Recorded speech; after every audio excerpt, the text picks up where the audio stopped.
Hi, I'm Amy Weyburn. Welcome to Inside Real Country Music.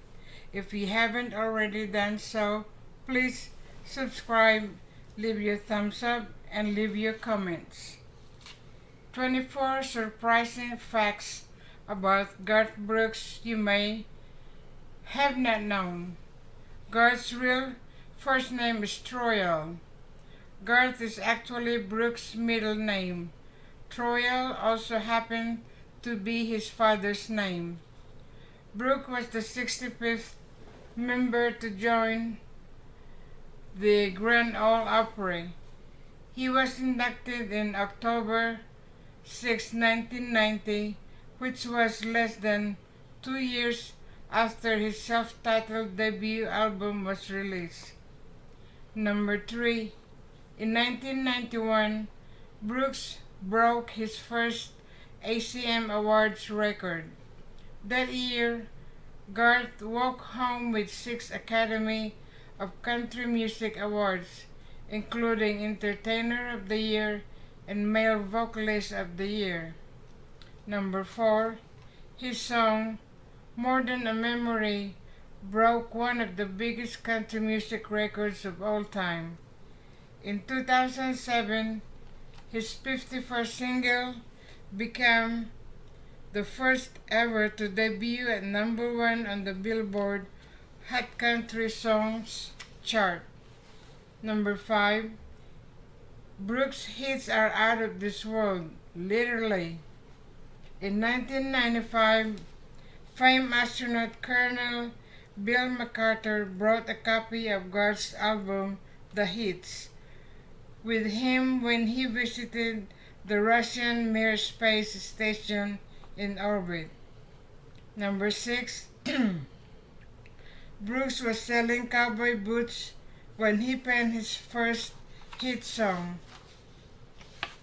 Ken Mellons, a famous Nashville hitmaker in the 90s, worked with Brooks as a boot salesman and said in between customers, Brooks wrote his top 5 song, Not Counting You.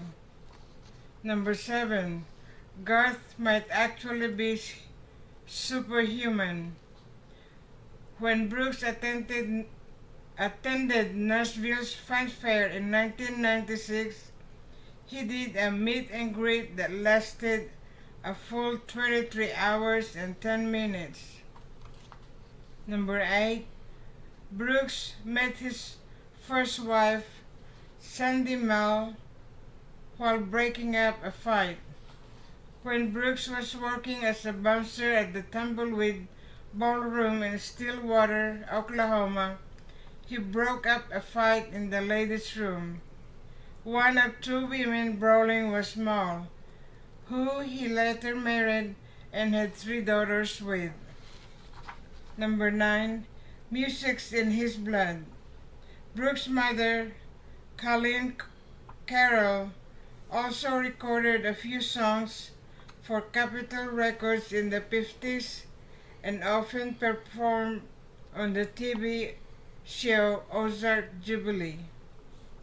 Number 10. We Shall Be Free has a very important place in history.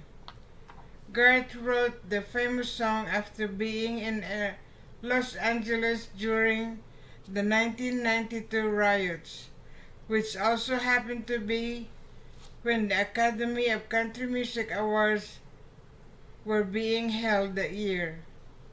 In the liner notes from this album, The Hits, he shared this background about the song.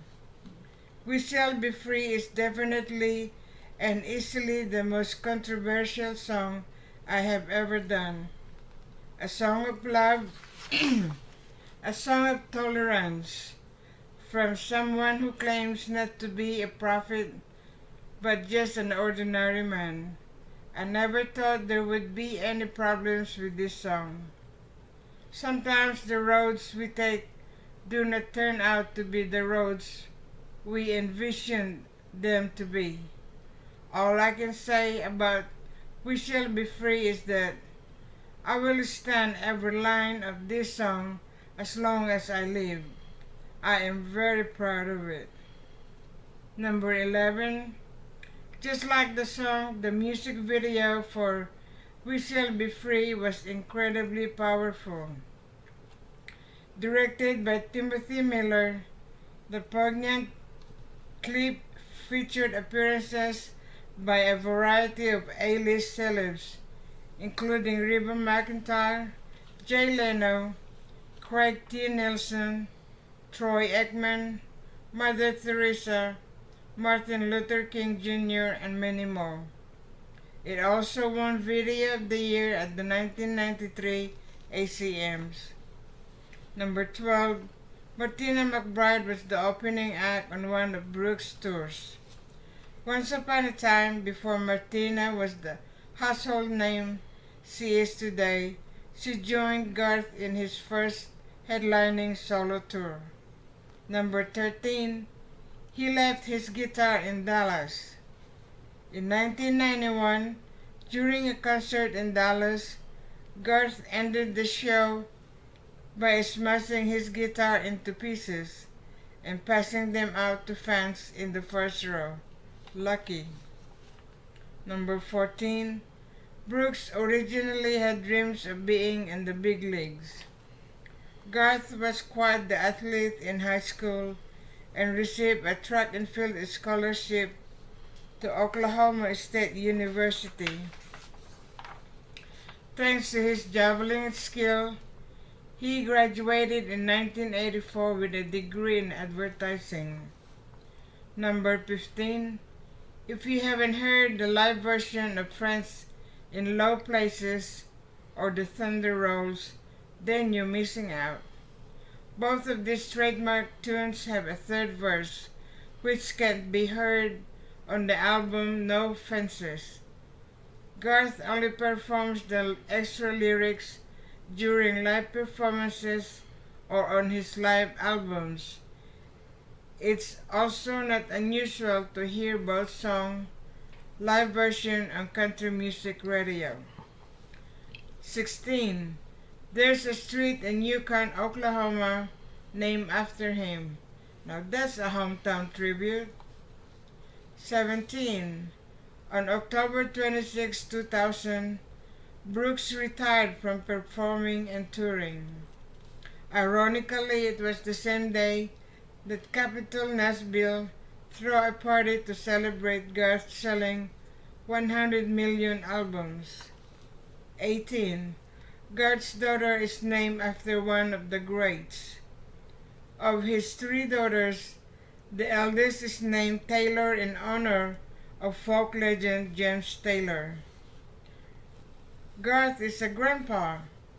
It wasn't too long ago that another one of his daughters, Anna Brooks, gave birth to Garth's first granddaughter, Caroline, in July of 2013. 20. 6 of Brooks' albums have achieved diamond status in the music industry.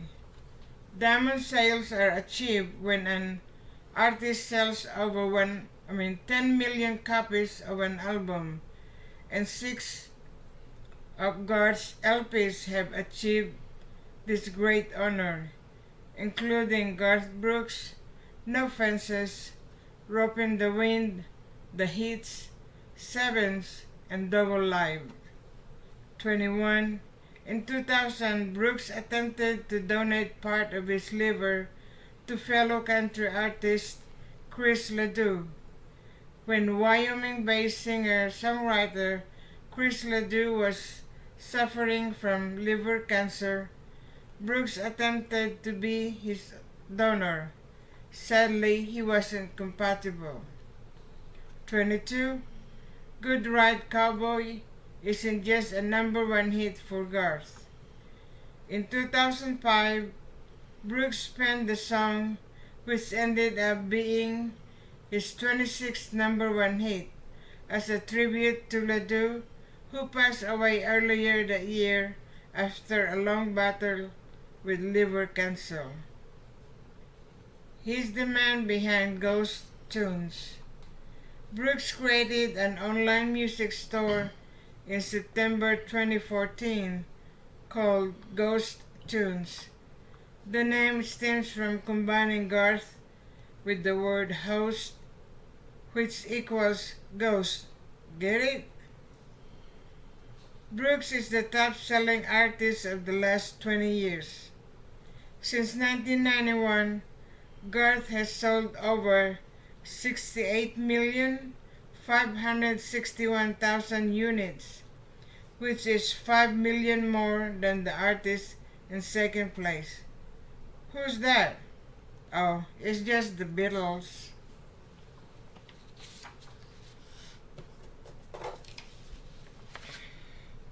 I hope you enjoy Inside Real Country Music.